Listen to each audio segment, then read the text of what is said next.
what you're dealing with are demonic beings. It's not what you can see. It's the enemy in the spiritual realm. Grush has written an internal document about his discoveries that refers to agreements that risk putting our future in jeopardy.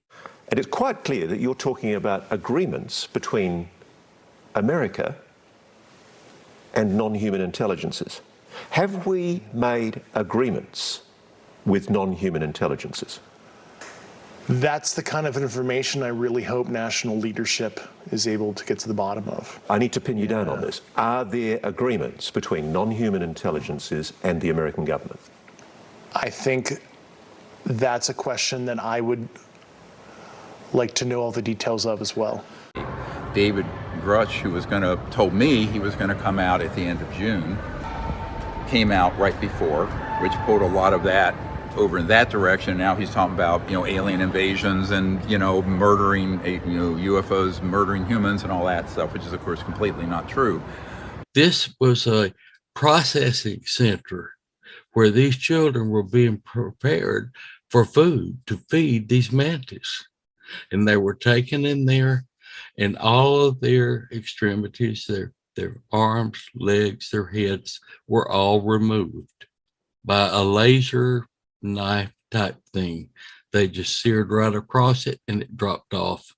And these parts of the bodies were packed in containers. Believes space aliens are here to eat us, and says he saw evidence of that while serving in Vietnam when he was sent into the jungle to recover a B-52 that had disappeared after encountering a UFO. We all got to the point where we could see it. The craft here actually was roughly about 300 feet. And the reason why I know this is because you could fit 3 of the helicopters that we flew in on underneath this craft. It was rotating a clockwise motion. The panels here that you see, the black ones, at least 3 of them, was like a Vanta black, very dark. It was very nerve-wracking at that point, especially looking to my fellow Marines and seeing the reactions on their faces too. We were all freaking scared, to say nonetheless. Each Marine was then patted down along with myself. We had our weapons taken from us. They were basically cleared in condition 4, which means they had no round chamber, no magazine in.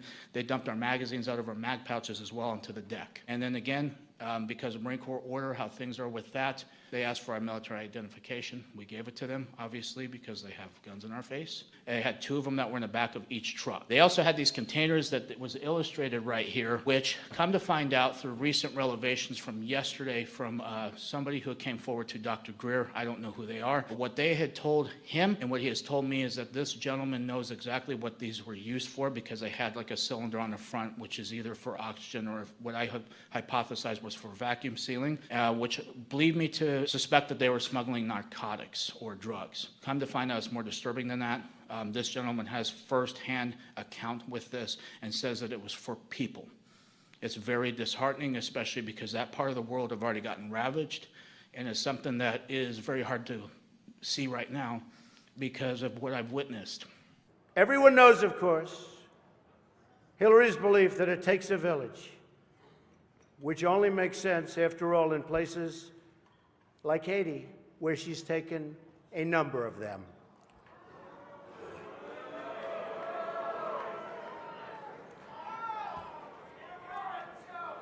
Thank you. I don't know.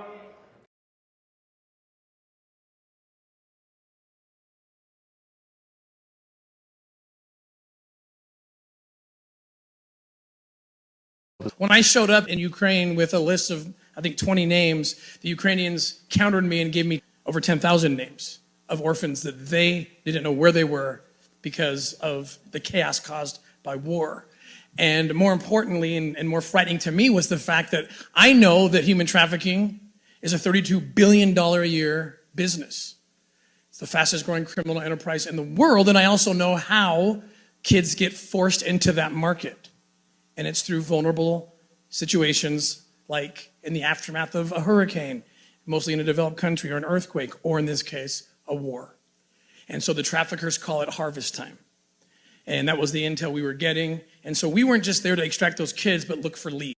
I've received information, and I've heard of this before, that they use these objects not only for gun running, and I know they've run chemical weapons on those ARV platforms, and drugs, as this SAIC executive and former Alaska congressman shared.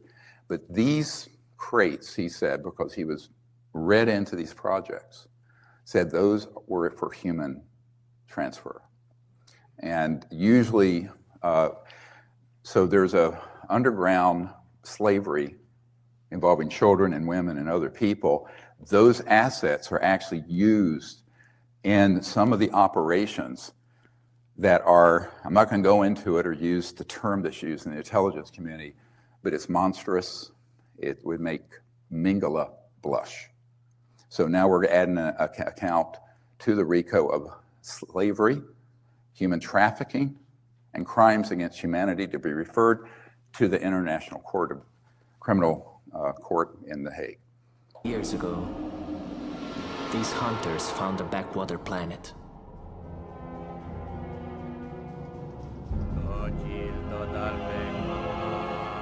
They taught humans how to build and were worshipped as gods.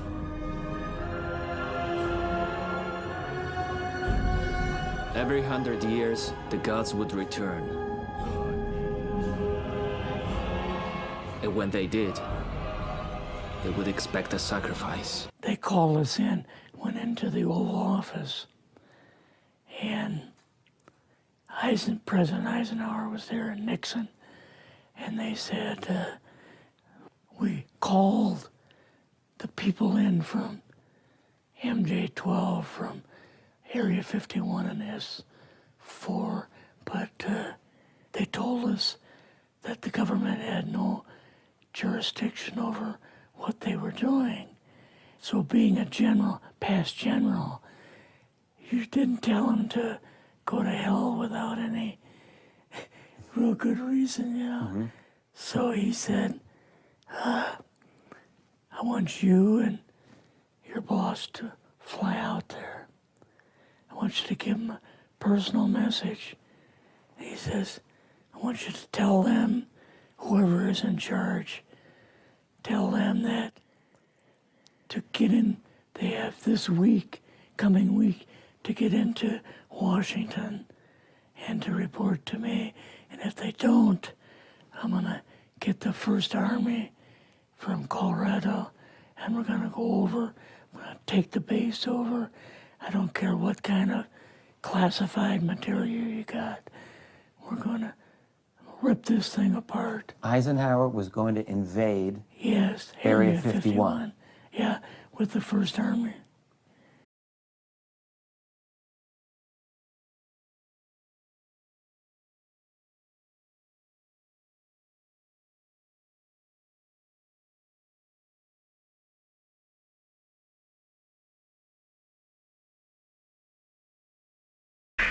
There's a lot of safe areas in this world that they could begin moving the population to now, Art. But they're not doing anything. They are not. They want the major population centers wiped out so that the few that are left will be more easily controllable. Respected law enforcement professional, recently or retired now from the FBI, former regional director of Los Angeles.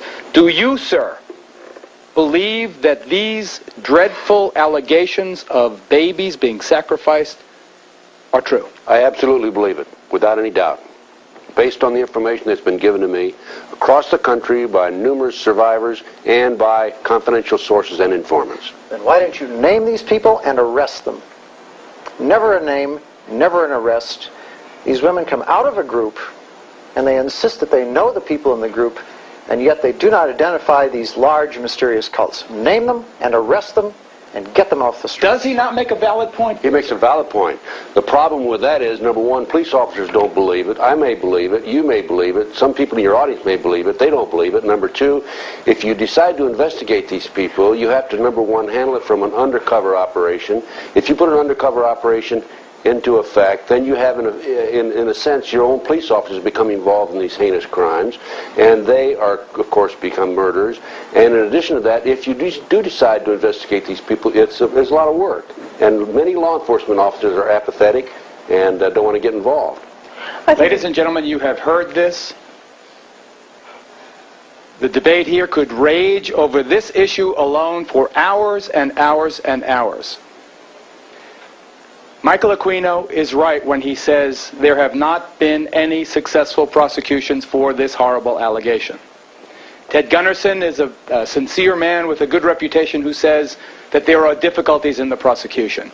Still, the point is it has never been proven in a court of law. Obviously, it needs more investigation, but if these things are happening, then there should be a national task force of federal and state and local cops working together to prove or disprove. Because this is just unacceptable, this impasse. Coming up, we're going to have warning signs you should watch for, parents, and all of our guests will be available for a final discussion about Satanism after this.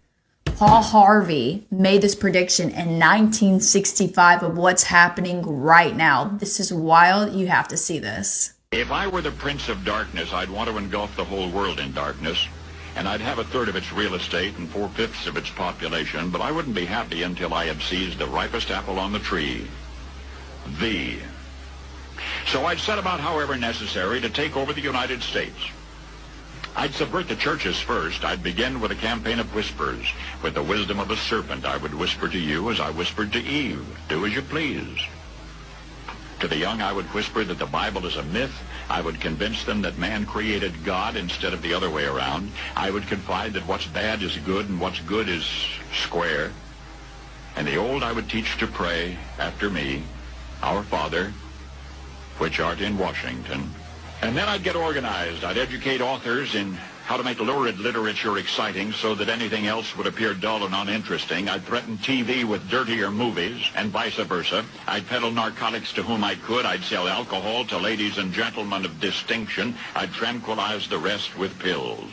If I were the devil, I'd soon have families at war with themselves, churches at war with themselves, and nations at war with themselves, until each in its turn was consumed. And with promises of higher ratings, I'd have mesmerizing media fanning the flames. If I were the devil, I would encourage schools to refine young intellects, but neglect to discipline emotions. Just let those run wild. Until before you knew it, you'd have to have drug-sniffing dogs and metal detectors at every schoolhouse door. Within a decade, I'd have prisons overflowing. I'd have judges promoting pornography. Soon I could evict God from the courthouse, then from the schoolhouse, and then from the houses of Congress. And in his own churches, I would substitute psychology for religion and deify science. I would lure priests and pastors into misusing boys and girls and church money. If I were the devil, I'd make the symbol of Easter an egg and the symbol of Christmas a bottle. If I were the devil, I'd take from those who have and give to those who wanted until I had killed the incentive of the ambitious. And what'll you bet? I couldn't get whole states to promote gambling as the way to get rich. I would caution against extremes in hard work, in patriotism, in moral conduct. I would convince the young that marriage is old-fashioned, that swinging is more fun, that what you see on TV is the way to be. And thus I could undress you in public, and I could lure you into bed with diseases for which there is no cure. In other words, if I were the devil, I'd just keep right on doing what he's doing. Paul Harvey. Good day. We are in control. We are not a political organization. We are an occult organization. We're working behind the scenes to manipulate the way that people think. The war that we are waging is a guerrilla war on the human mind. And we use musical frequencies, the dominant frequency, which I've referred to before, and symbolism and imagery to awaken dormant aspects of the human mind. We have no regard for the masses. Satanism is a religion for the elite. It is a religion for leaders. It's a religion for competent people. It's not a religion for anyone who wants to be a Satanist. We don't say welcome the homeless, to the club. The handicapped, those with multiple sclerosis. I don't want apply. the homeless, the handicapped. The That's people your in job. Mother Teresa's home for the dying and the destitute, they need not apply. I don't want them. You've taken that on your shoulders. That's your job. You're doing a great job with the homeless You help everyone. We're helping those who help themselves, as it says in your Bible. And you can take the weak. No, it doesn't say that in the Bible. You can take the decrepit. You can take people who can't help themselves. We don't want them. It's simple. Social Darwinism again. In the animal kingdom, you preserve what is strong. Hang on. You give more food to the stronger animal. Until humans you don't feed the weaker one. I'm trying to... There's no welfare in Nicholas, the animal I'm world. trying to remain as academically detached as I possibly can. It's not an academically but what detached you're saying question. Is so absolutely disgustingly outrageous. Now, And just to wait, me, just wait a minute. To me, it's disgustingly outrageous that you would help these weak people who are draining our resources, who are causing so many problems. We could be doing positive things in the world. Zena, I want to ask These weaklings are taking away all of our energy and resources. And you've decided to help them. That's disgusting to me. You've never been to a refugee camp. Why would I possibly want to go to a refugee camp? Well, Zena, I've been You have there. this masochistic love for She's a woman. weakness. And what do you think that'll gain you? Because You wanna ask women have more 'cause women sensitive are natures. soft. I just want to make sure it isn't this firm resolve of this man who's overdue. That you're gonna get a soft reaction from me because I'm a woman, then you won't. So we know how we just think music is just music. Well, Zena Levy thinks different. Music, we make music for a purpose.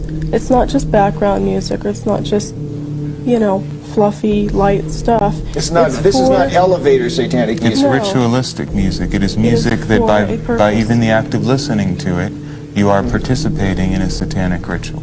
By listening to, so if I put this on and listen to it, I'm participating. But you're a listener. I'm asking you, how does it make you feel? It's very stirring. It's very emotionally charged. You can't listen to this music and say you don't feel something, because you do. I'm sure you would probably feel either hate or fear or rage or something. Wow, that's interesting. So this music makes you feel a certain type of way? Wow, sounds like the side effect of listening to 440 Hertz music. Yeah, it would seem to make people anxiety and nervousness and aggressiveness go up. On our knees, with our heads turned heavenwards, crying out into the void, what did we do to deserve this?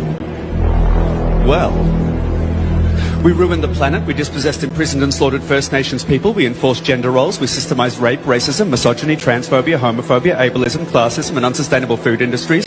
We allowed fossil fuel companies to operate our elected officials like ventriloquist dummies from hell, raping our planet for economic gain. We turned the prisons and military into big business. We sold our land, our resources, our water table and the port of Darwin to the Chinese, who we're now in a trade war with. We empowered the church to such a degree it's now just a tax haven for pedophiles, with the ability to manipulate government policy and mandate legislation on women's bodies without their consent. And we bred dogs to a superficial aesthetic level so they can no longer breathe. But pugs are so cute the way they suffocate when they walk. Their eyes are pointing in different directions because they're asking both owners to kill. In times of chaos and crisis, what we all tend to do, right, start pointing fingers at where we think the bad guys are, where the evil is. We all start arguing. Everybody has different opinions about that. Please do not forget that hatred or evil, whatever you want to call it, it's intelligent, it's smart, and it's invisible. It doesn't have a color, it doesn't have a race, it doesn't have a religion, it has no politics. It's an invisible snake that while it is planning to make its attack, it is thinking to itself, I am going to divide my enemy into smaller, less strong groups, and then I'm going to make them hate each other so that it's easier to take them down. And as we're all yelling at each other, trying to figure out which group it is that's causing the problem, evil's winning. What you're dealing with are demonic beings. It's not what you can see. It's the enemy in the spiritual realm.